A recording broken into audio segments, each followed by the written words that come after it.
Ladies and gentlemen, welcome to the Amiibo Pantheon Special Event Showcase. To celebrate the 5th annual Amiibo Pantheon Tournament, we have a series of special matches for your entertainment prior to the 5th tournament's qualifications. I'm sure you'll see plenty of crowd favorites, as well as some lesser-seen stars willing to prove themselves tonight. But first, to provide the introductions prior to the main event, here is the original MAT champion, M.S. Hammer. There he is, ladies and gentlemen. That is M.S. Hammer, the King DDD Amiibo and the original MAT champion. He's here in the arena, and it looks like he's getting ready to gear up for the opening speech for tonight's festivities. Good evening, folks! Welcome to the Amiibo Pantheon Special Event Showcase! We got some real headliner matches coming up for y'all, some real edge-of-your-seat stuff here, and we can't wait to get things started. But I want to make something clear to y'all about tonight. The big one is gonna be the one you don't want to miss, because that is the Champion of Champions match. A match for the tourney winners, and the friendly winners too, locked in a fierce battle in this very arena to become the Champion of Champions. And if y'all think I'm too washed up to win that just because I haven't won in a while, then you better take those thoughts of yours and shove them straight up your... Oh boy, that song. For those of you who aren't in the know, that is a song from Dragon Quest XI, which means that the hero amiibo Fortune has arrived in the arena. Now, he's been a 3-time finalist and lost every single one he featured in, and given that he lost 2 of those grand finals to M.S. Hammer and then lost to him in round 1 of last year's tournament, I'd imagine that he has some choice words for the original champion. And just what are you doing here, Snow White? This arena's for the winners, boy, and I don't see no winner in front of me! Oh yeah, you think this is all about you, huh? Just because you won some tournaments that I should have won? Well, you listen to me, lordass. Tonight is going to be my night. Didn't you hear the news? News? What's he talking about? There's not been anything that's happened, right? That Champion of Champions match, it's going to be an 8-way battle. I am going to be there, and I am going to beat you. What? He can't do that, can he? That's not... When did that happen? Look, I'm being told that's what we're gonna have to roll with, so... Clearly we haven't heard the last of this turn of events. Either way, we have an event to get started, so let's not waste any time and prep for the first match. Alright, match number 1 is going to be known as the New Blood Brawl. Basic premise here, all 8 of Generation 5's Amiibo are going to be throwing down to see who will come out on top in this free-for-all. So let's have a quick recap of the combatants just so that we're up to speed. So first up is the Sora Amiibo Mousetrap. Primarily known for his delayed insta-drop, a key component of his that has already rustled the feathers of the MAT community this year. He is light, but he's slippery and loves to go far and deep, so you've got nowhere to hide against this guy. Second is Hercules, the Ike Amiibo. Not a whole lot to say about him. He's strong, he's fast, he has a big sword, and he is not afraid to use it. Then we have the third, Fusebox, the Pikachu Amiibo. Now, something you may not have known, because it was behind-the-scenes stuff really, is that Fusebox actually had some form of accident between the training video and a fair while ago, where she ended up losing her memory. Don't know how it happened, but we got her to the operations room, we've restored as much of her original appearance as we could, and she seems to have made a full recovery. She's not one-to-one on what she was prior, but we've tried our best to restore what we could. And hopefully that won't inhibit her at all, so be sure to raise your support for her tonight. Then we have the Dr. Mario Amiibo Medic Bag, named because that's what you're going to need when he's done with you. He's got increased mobility and heals off of every kill he gets. Now bear in mind that he's in a ring with multiple opponents at once, so if he gets a lot of kills, he might be able to last a while in there. Next up is Shadow the Greninja Amiibo. Now I made good on what I said at the end of his training video, because remember, he was only going off stage to recover or footstool. Well, we gave him some private lessons, tried to work out what was wrong, and he now attacks off stage as he should have from the start. Up next is ChatGPT, the R.O.B Amiibo, who was born and raised based on what his robot superiors said he should be like. He has a bit of a rebellious side to him, but I think that may just be his Amiibo programming taking root there. Either way, it's difficult to determine what kind of performance he'll put in, so we're just going to have to see. Then there's Timmy, the young Link Amiibo. He comes into this match with the ability to heal once in a dire situation, as well as having a fairy bottle. I don't see it being a factor, personally, but if it lasts long enough, it might be a tempting target for the competitors in this one. And finally, we have Rust Bucket, the Wario Amiibo. He loves his bike, he loves going off stage, and he's kitted up to do just that. We should be seeing some exciting play from him, assuming he gets the space to work. And that's all of our competitors for this match, so let's see how this one proceeds. Alright, this one is gonna be a bit hard to follow, I think, but, you know, we'll try our best to discern what's going on. Right now, the main early threat will be that fairy bottle, which Shadow should ideally be looking for, and possibly Hercules. Because, yeah, it's still there. Oh, Hercules taking the early fall there. Yeah, apologies about the commentary, because when you have 8 Amiibo flinging moves together like they're nothing, you're bound to lose yourself in the chaos. Things are going to become a lot more discernible in the later stages. At the moment, judging by the stuff on the bottom, Mousetrap is on 3 stock still, so is ChatGPT, so is Timmy, so is Rust Bucket. So we're gonna need to keep our eyes on those 4 in particular. It's not looking good for Hercules, Medic Bag, or Shadow, all on 1 stock each already. Oh, and there goes ChatGPT for the first time, only just losing their first stock. Timmy and Rust Bucket yet to lose one themselves. They are in good shape here. Oh, we've got our first elimination. It's Hercules, and Medic Bag quickly joining him in the Fallen. I guess in the context of a match like this, Hercules was just a massive glass cannon.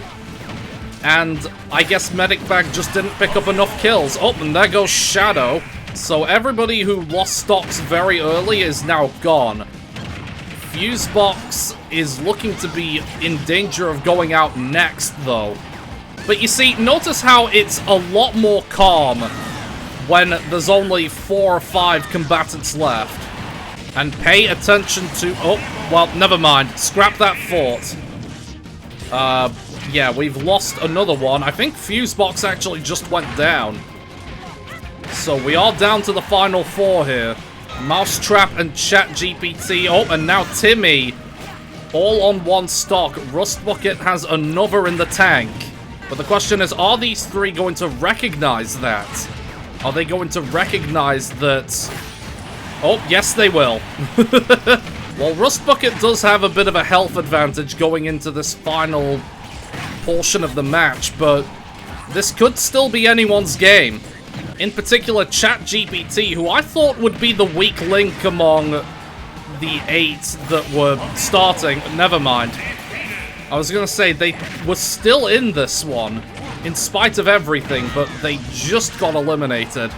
We're down to 3 now, and 2 of them are massive daredevils who will go off stage for anything. Oh. Oh, if all of that down air hit, that would have been the end for Sora. Oh, he's gone anyway. So now it's between Timmy and Rust Bucket. Young Link versus Wario in this big battlefield. And I think 1 solid hit from either of them is gonna win this match. Oh, that could have been it right there. The waft would have ruined him. Oh, and there it goes. Rust Bucket just about eliminating Timmy and putting himself on top in the New Blood Brawl. Yeah, he got 6 kills in that whole melee, and he was the only one who killed Timmy. Like, he took all 3 of his stocks, did not care whatsoever. But that's just how it is. That's just how it is. Oh well, on to the next event. Next up is a classic in the making. You're all familiar with the Mario and Luigi vs. Sephiroth meme, right? Well, we've got our own version of that coming up with this match. In this case, we have Captain M and Mama Luigi on one team going up against the End. Now, Captain M and Mama Luigi might not be as tightly knit as the canon Mario and Luigi, but it is a 2v1 situation, so it should be enough to carry them through. We also have Final Smash Meter for this one, so that adds another layer to this fight. Alright, enough stalling, let's get to it. Now, this is going to be an interesting one, because I know what you're thinking. The Mario Brothers have a numbers advantage. Armonite or not, that's going to be bad. Well, just to spice things up just that little bit more on top of Final Smash Meter, Team Attack is on, so the Mario Brothers have got to be a little careful not to get in each other's way here. It just adds that little extra layer of complication into the fight. Oh, Mario was looking for the early dunk there. Was probably at risk of dunking Luigi too. Meanwhile, the End doesn't have to work out, you know, Team Attack nonsense. He can just fight with freedom. And speaking of Sephiroth, he's about to get his hands on Final Smash Meter. Oh, and takes out Mario. Or at least gets him. Or just knocks him off the stage, but that's fine.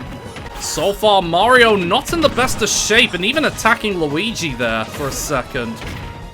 But Luigi's sitting pretty at 324 health.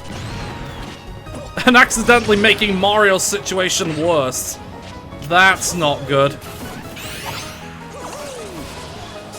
Oh, and he accidentally catches Mario. Oh, and they even tag team off it. That's interesting. Oh no! Oh, and there goes Luigi. It's all up to Mario to beat Sephiroth now. Now things get interesting. And Mario not taking advantage of Final Smash Meter. This could be where the battle turns into Sephiroth's favor. He's gonna need to clutch this one massively if he wants to win this for the Mario Brothers.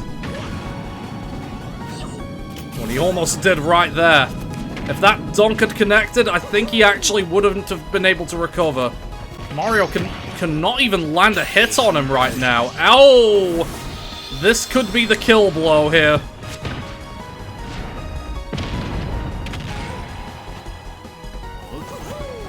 Well, he recovers, but in very bad shape. Losing Luigi early on may very well have been the nail in the coffin. And one more solid hit from Sephiroth. Oh, and there it goes. I mean, they put up a good fight, but this one goes to the End, and that does it for this battle. You know, you gotta feel for Luigi. He was doing some work, he was looking to survive, and then he got dumped out very early. And with that, Mario just wasn't clinical enough, but Sephiroth was. And that's ultimately the difference at the end of the day. Oh well, next match. Next fight is... Oh, goddammit, they've already started? They were supposed to wait until we introduced them and... Oh. You know what? Whatever. Let's just get into it. This is the third match. BB and AA, the Pythra Amiibo, against Stevel, the Steve Amiibo. Basically, the online Pythra mindset versus the Toxic Steve mindset. Now, technically, Stevel should have the advantage over the Aegis here, because they are a green type and he is a red type, so he can lay on the damage. The only problem with that mindset is he's probably thinking like a super diabolical villain. Whereas these two, they just don't think. You can't mind game that which has no mind.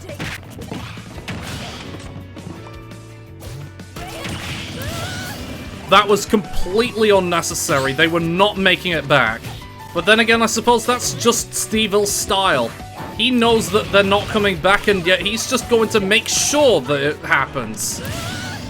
And look at that, he's He's setting up the blocks at the ledge, even though there's no chance of their recovery making it. He's a grimy little thing. You know, this might be a faster battle than I may have anticipated. Oh, and that's another stock, I think. Oh, no. Just barely made it back. Another few pixels to the left, and that probably would have been another stock. Think you can take me? Down tilt taunt. Yeah, that's a premier combo. And Stevel is disrespecting the hell out of her for it. Oh, hold on. Oh, they had something going there. This could be a clean 5-stock, honestly. The only circumstance in which this isn't a 5-stock is if Stevel willingly throws one away. But I just don't see it happening. Me and my big mouth. And the teabag from the Aegis. You know what? I may have made them a little too accurate to the part. It would be in Stevel's nature to try and time them out when he's so far ahead. Which I really hope he doesn't do that. Not that I'm going to be surprised if he does it, but I hope he doesn't. I mean, we already know how this is gonna end, so... I mean, he is gonna not throw this, right? I mean, if Stevel throws this match after the start he had, I'm not sure if he deserves to qualify for the tournament. It's like, come on, Stevel, just go for the kill shot. They're at 156. He's playing with his food instead of eating it. There you go. Like, they should not have been allowed to live for as long as that. Oh, he's getting the combos going. He might finally be in the mood to not mess around.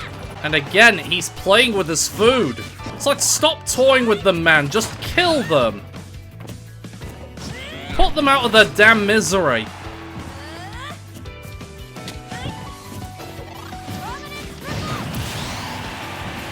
He's actually planning on timing them out now. This is insane. It is going to be absolute peak comedy if he throws this at the last possible second. And you saw he was trying to do the... He was trying to make a block penis at the ledge. He wanted to add that little extra piece of disrespect before the match was over. One more F smash and he could... No. Yeah. I cannot believe what I've just watched. Actual grimy behavior from Stevel, and I'm disappointed in him for almost losing that, even with the advantage he had. Didn't even have the decency to finish them off, even though he easily could have. But that's just Stevel for you. Anyway, let's pretend that didn't happen and just move on. Okay, this one is going to be interesting. The Riddler is going to be the focal point of this match, and he wants to restore a bit of parity to his name after some less than stellar performances. So, he's going to be taking his anger and frustration out on 5 of Smash Ultimate's most hated characters. In this case, he's going to be taking on Ness, Zelda, Mr. Game & Watch, Palutena, and Steve, all level 9 CPUs. Probably not in that order, but we'll see. This is a 1v5 Squad Strike Gauntlet match, so we'll be seeing if he has what it takes to win this one.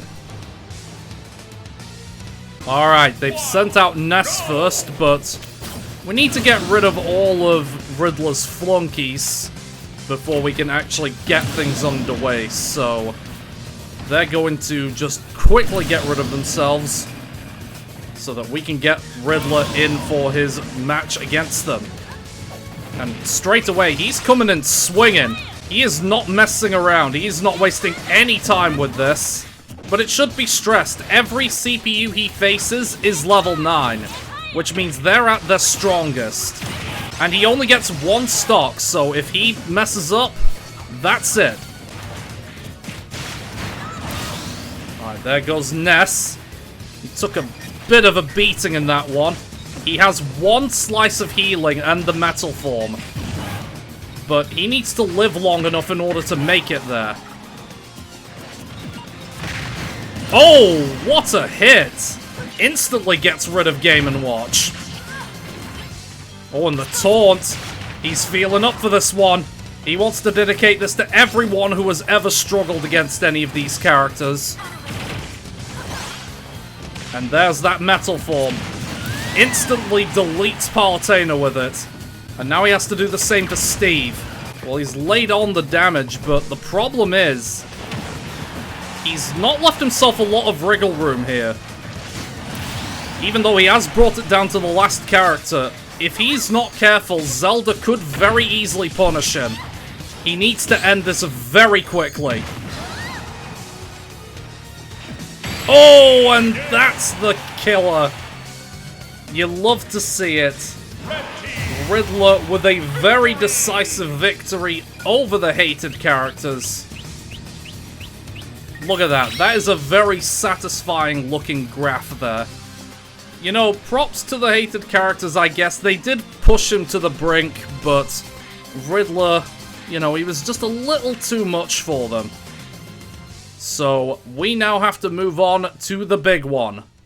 So I'll see you all there.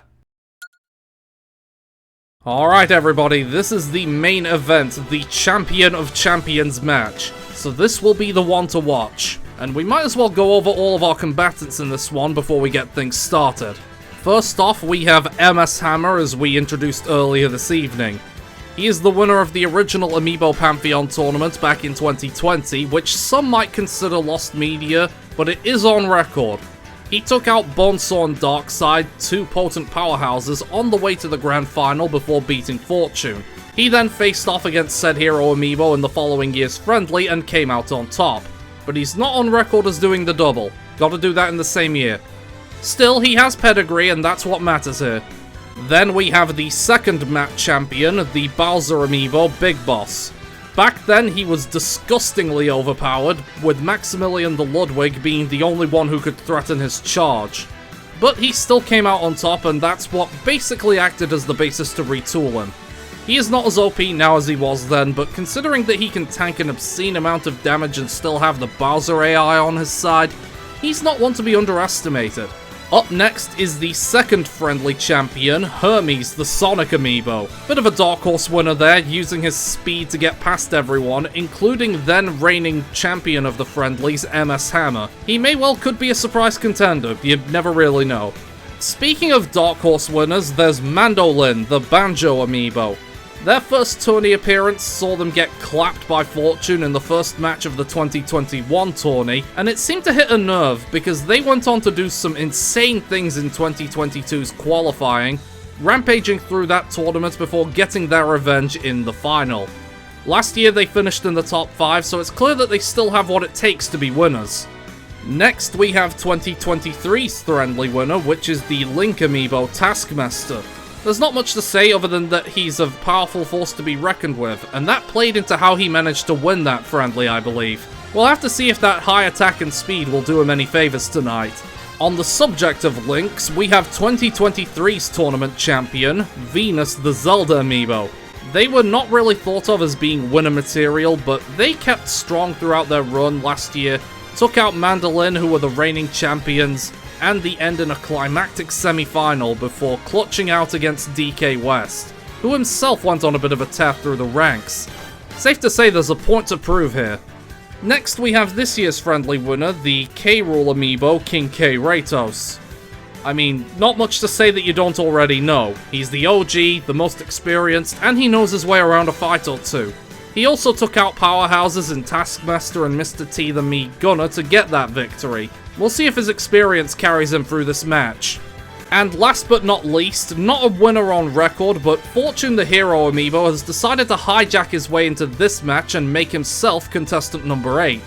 He is not a winner, though he has appeared in 3 separate finals, 2 of them being against his sworn rival MS Hammer. He lost both of those, and when it looked like he had a lock-on for a title win in 2022, he was up against Mandolin, who wanted revenge and got it. I'm thinking last year's round 1 exit may have been the straw that broke the camel's back and what spurred him to intrude in the Champion of Champions match, but it's hard to say. So here is our combatant lineup. All 7 of our champions and Fortune. It's gonna be a big one, because not only do we have a final Smash meter, this is a one-stock match. So, you know, everyone has maximum health, but once that depletes, if they're depleted or they're thrown off the side, they're done. Like, straight up, they're just done. So it's gonna be interesting to see how all these dynamics sort of work with each other. A lot of factors to consider, but I don't care. Let's just get into it. Alright, everyone is in the arena. Everyone has their final Smash meter. This is gonna be a big one.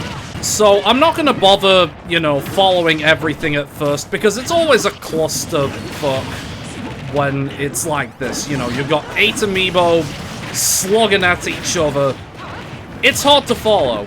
Instead, what I will say is that Big Boss is going to be an interesting case, because he does start with that health disadvantage, but not only does he tank more damage than everyone else, as he and Fortune just stare into each other's eyes.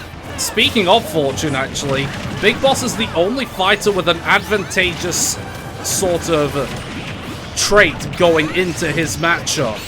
You know, everyone else either has negative or neutral typing against him, but Big Boss's is positive. Oh, tactical use of the final Smash there. He's gonna avoid the damage from the falling lights, I think. Nope. The thought was there. Oh, yeah, Venus. Venus will only get a single target, but it is one of the strongest final Smashes in this lineup. Oh! God damn! MS Hammer with a huge belly flop. Throws Big Boss off the side. And speaking of surprises, we have Smash Balls on deck as well, as Sonic gets a bit of damage going there. You know, it was going to be a case of Big Boss possibly winning out of sheer endurance. But since he's the first eliminated, that kind of throws things for a loop a little bit. In fact, Taskmaster almost threw him off the side as well, but he just about hangs on. Yeah, really, it's going to be about who can survive being flung off the side like that. In fact, Hermes was looking to get K-Ratos into a bit of something there, but he survives the event. Speaking of K-Ratos, though, he is in very bad shape compared to everyone else. He's going to need to start making some plays. Everybody is just bundled up here. It's absolutely it's uncanny. Like, nobody wants to have any space to just, you know, take a breather. They're all just going in and trying to beat the crap out of each other. It doesn't seem like K-Ratos is going to be winning the Champion of Champions match. And just like that, he gets taken out by Taskmaster. He lasted a lot longer than Big Boss, though, that's for sure. Everyone at fairly comparative health to each other, I'd say. Oh! Mandolin stealing the Smash Ball there. Oh, and that was enough to kill. Okay, I wasn't really expecting that one. Alright, goddamn. Alright, so we're now down to 5. Fortune's still in this. Taskmaster and MS Hammer still in this. And Mandolin just had the last of their invincibility worn off. So their final grace period is over. They are brave being in Fortune's sights when there's a final Smash nearby. It very well could come down to Fortune and Taskmaster. Oh, and he gets flattened. MS Hammer is putting in some work in trying to stay into this tie. But with only 60 health left, is not looking good for him. The smart thing for him to do would be to stay out of the way, but that's just not his style. Oh, and there he goes. Taskmaster with the kill on MS Hammer. And we're now down to 3. Oh, it was almost down to 2 there, but both Hermes and Taskmaster avoid being thrown off the side. Oh, this could be big. Oh, Fortune got taken out by Hermes. The knockback from Supersonic was just enough. Oh,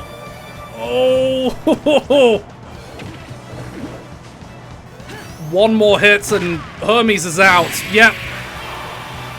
Hermes with a spirited performance, just barely clinging on to the final 2 spot.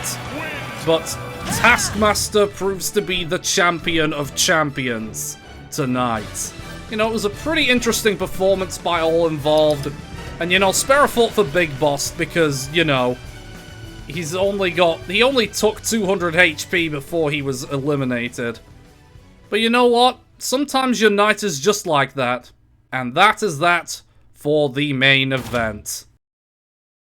Well, thank you very much for tuning in, and I hope you all enjoyed these events. But before we sign off for the night, I would like to announce the organising of Generation 6.